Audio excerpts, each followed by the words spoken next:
11 ذوالحجہ کو 21 کنکریاں، 7 7 7 تینوں جمروں پر 7 7، اور 12 ذوالحجہ کو بھی 21 کنکریاں، تینوں جمروں پر 7 7 کنکریاں۔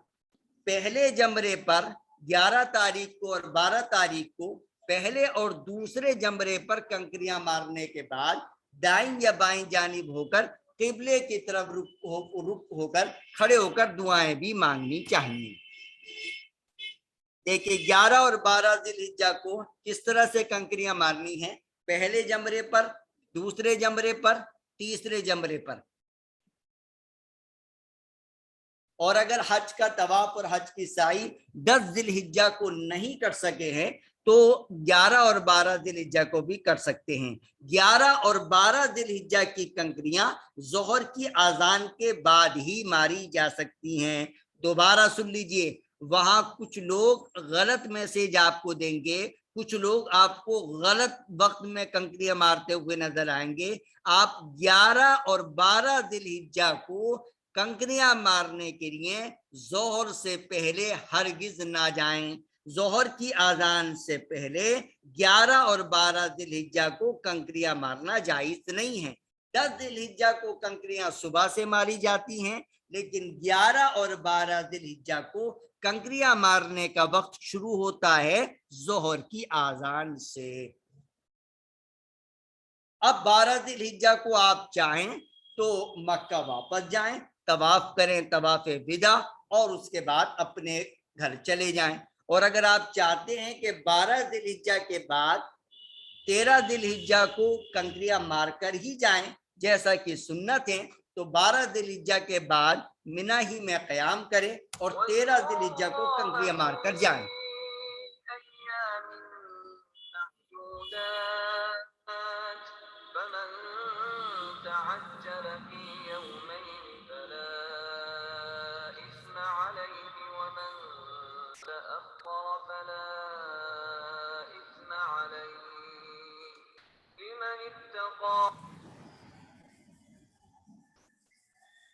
کسی صاحب کو اگر کوئی سوال کرنا ہو تو بتائیے۔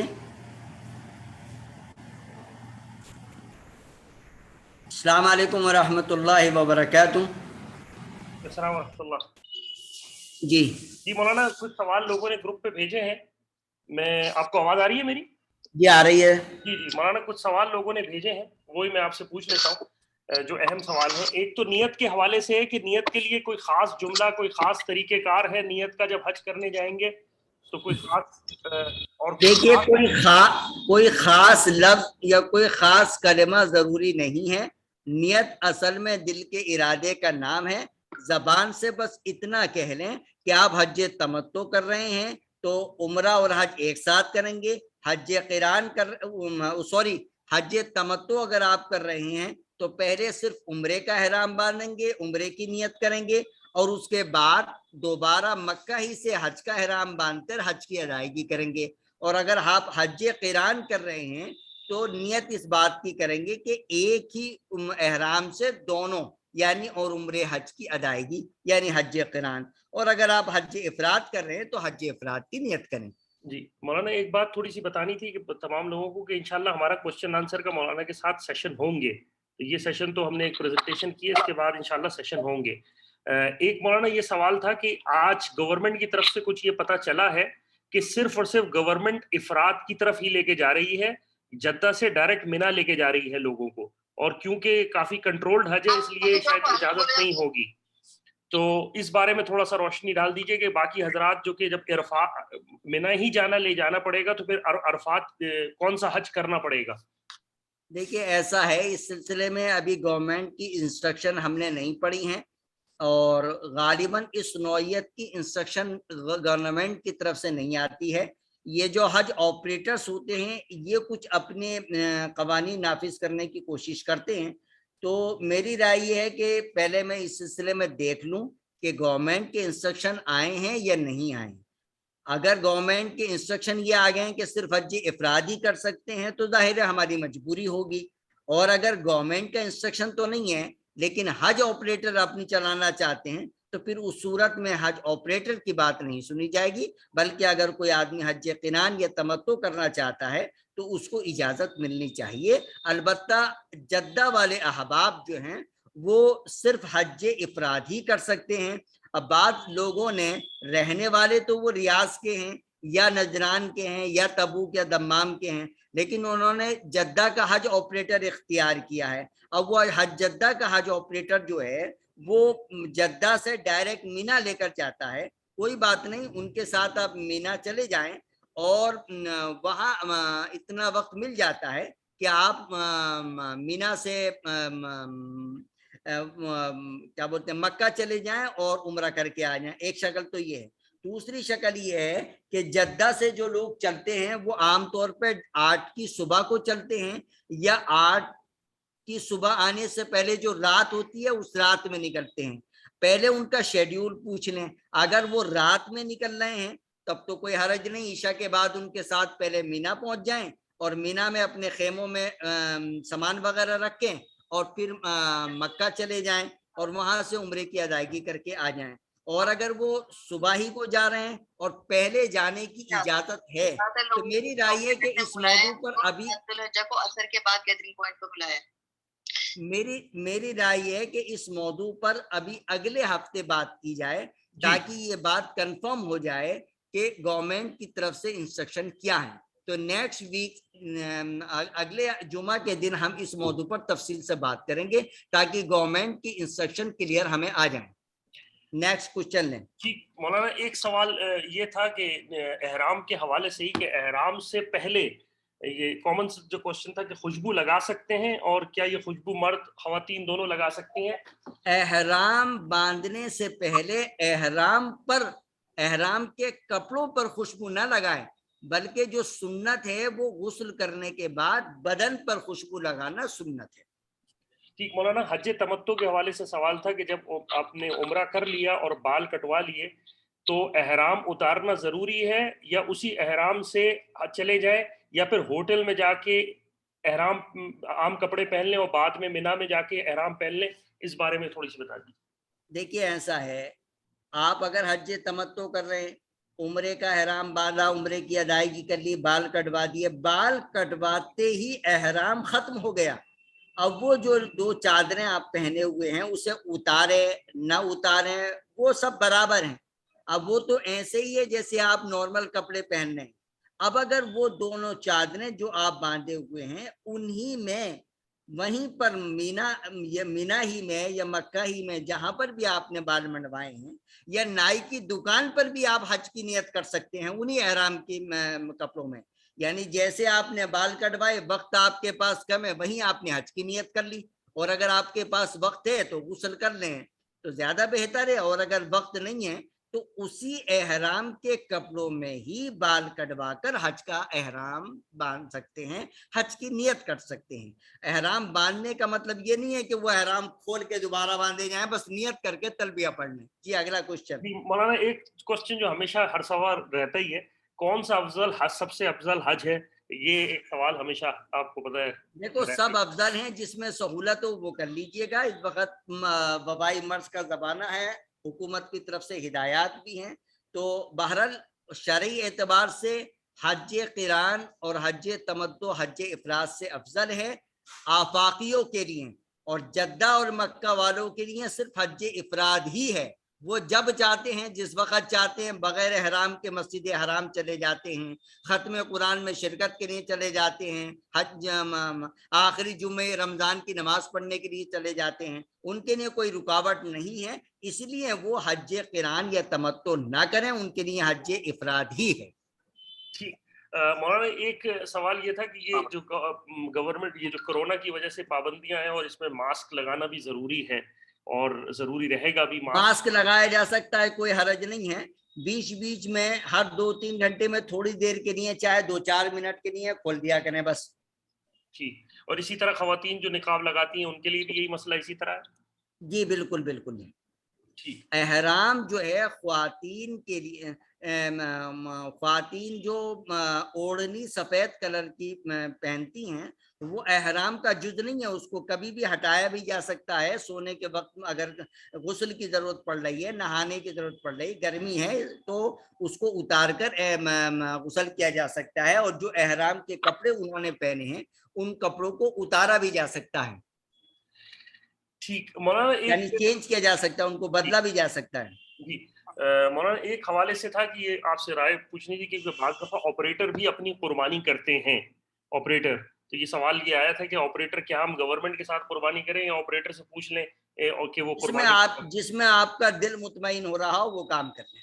ٹھیک جس سے آپ مطمئن ہو وہ کر لیں. آپ اگر حکومت کے ادارے سے متفق ہیں تو وہاں جمع کر دیں، آپریٹر کی طرف سے متفق ہیں تو وہاں جمع کر دیں، کوئی آپ کا رشتہ دار وغیرہ ہے تو وہاں سے وہاں کروا دیں. اس میں آپ کا دل جہاں مطمئن ہو اس طرح سے کرا دیں. اچھا مولانا، یہ جو آج کل وبا کی وجہ سے کیونکہ مسائل مختلف ہیں، یہ سینیٹائزر اور وہ اپنے آپ کو مطلب وائرس سے بچانے کے لیے جو سینیٹائزر ہوتے ہیں جو ہاتھ میں لگانے، وہ ایسے سینیٹائزر کا استعمال کیا جائے جس میں خوشبو نہیں ہوتی یا بہت کم ہوتی ہے. اچھا مولانا، حج کے درمیان میں غسل کیا جا سکتا ہے؟ ہاں بالکل کیا جا سکتا ہے، ضرورت پڑنے پر بھی اور بغیر ضرورت کے بھی. اور حج کی یہ جو چادریں ہیں اگر ناپاک ہو جائیں تو ان دوسری ہاں تو حج کی چادروں کو دھویا بھی جا سکتا ہے، بدلا بھی جا سکتا ہے، کوئی حرج نہیں. حج کے اندر مولانا یہ جو ایک مسئلہ یہ آتا ہے کہ جو لوگ قربانی کر رہے ہیں وہ پہلی ذی الحج سے ناخون کاٹنا اور بال کاٹنا حاجی لوگ پہلی ذی الحجہ کے بعد جب احرام باندھیں گے تو اپنی صفائی وغیرہ کر سکتے ہیں، ناخن وغیرہ کاٹ سکتے ہیں، چونکہ ان کے لیے احرام کی سنتوں میں سے ایک سنت یہ ہے کہ وہ اپنے زائد بالوں کی صفائی کر لیں اور جو ہے ناخن وغیرہ کاٹ لیں. اچھا مولانا، قربانی کے حوالے سے سوال تھا کیونکہ ہمارے یہاں حج کی قربانی ہے اور ایک ویسے قربانی ہوتی ہے جو عید الاضحیٰ کی ہوتی ہے، تو حج کی قربانی حج کی حدود میں ہی ہوگی، کہیں باہر ہو سکتی ہے؟ نہیں، حج کی قربانی تو مینا ہی میں کی جائے گی. البتہ حج کے علاوہ جو عید الاضحیٰ کی قربانی ہے وہ آپ مینا میں بھی کر سکتے ہیں، اپنے وطن ہندوستان پاکستان میں بھی کر سکتے ہیں، اور جہاں آپ رہ رہے ریاض، جمع، نجران، مدینہ، وہاں پر بھی کرا سکتے ہیں. اچھا مولانا، ایک سوال یہ تھا کہ جو لوگ ریاض وغیرہ سے آئیں گے کیا وہ مسافر ہونے کی وجہ سے ان پہ سب مسافر ہیں؟ ریاض یعنی جو لوگ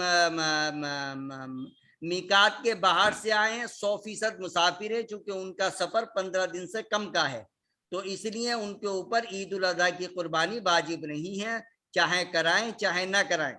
اور اس پورے سفر میں وہ 4 رکعت والی نماز 2 رکعت ہی ادا کریں گے. ہاں اگر وہ مقیم امام کے پیچھے پڑھیں گے تو پوری پڑھیں گے.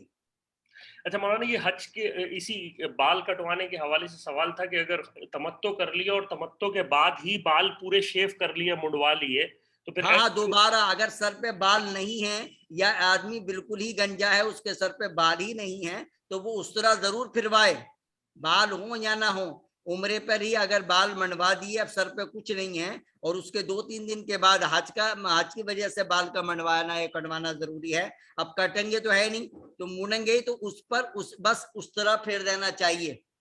ٹھیک مولانا، یہ دوسری بات یہ کہ جب حج کے اس سے فارغ ہو گئے اور 2 بندے ساتھ ہیں حاجی، ان کی قربانی بھی ہو گئی، اب یہ ایک دوسرے کے بال کاٹ سکتے ہیں پہلا ہاں کاٹ سکتے ہیں. جب حاجی سارے اعمال سے فارغ ہو جاتا ہے اور صرف حلال ہونا باقی رہتا ہے، یعنی اب بال منڈوانے یا کٹوانے کا معاملہ ہے، تو ایک دوسرے کے بال مونڈ سکتا ہے.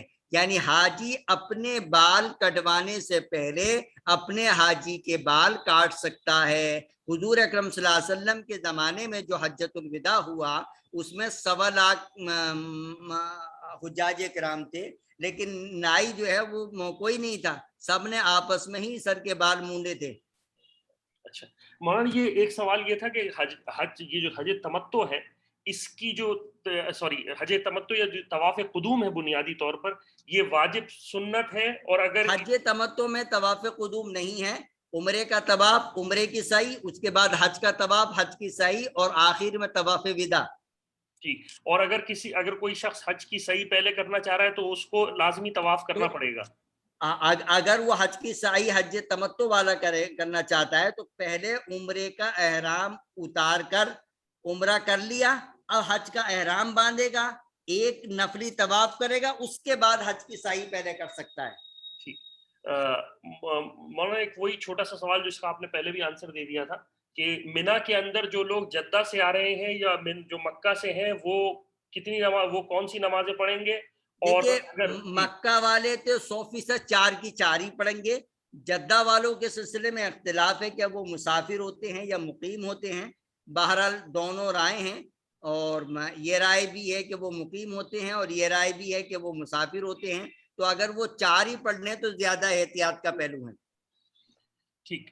مولانا ایک سوال یہ تھا کہ حج کے لیے جیسی ہم قربان ترتیب ہے, بعض لوگ فیملی کے ساتھ جا رہے ہیں, ان کے لیے مسائل اگر پیدا ہوں تو کیا وہ طواف قربانی کنکری مارنے کے بعد طواف کر سکتے ہیں؟ بعض طواف زیارت اور حج کی سعی کنکری مارنے سے پہلے بھی کی جا سکتی ہے, اس میں کوئی شک شبہ نہیں ہے.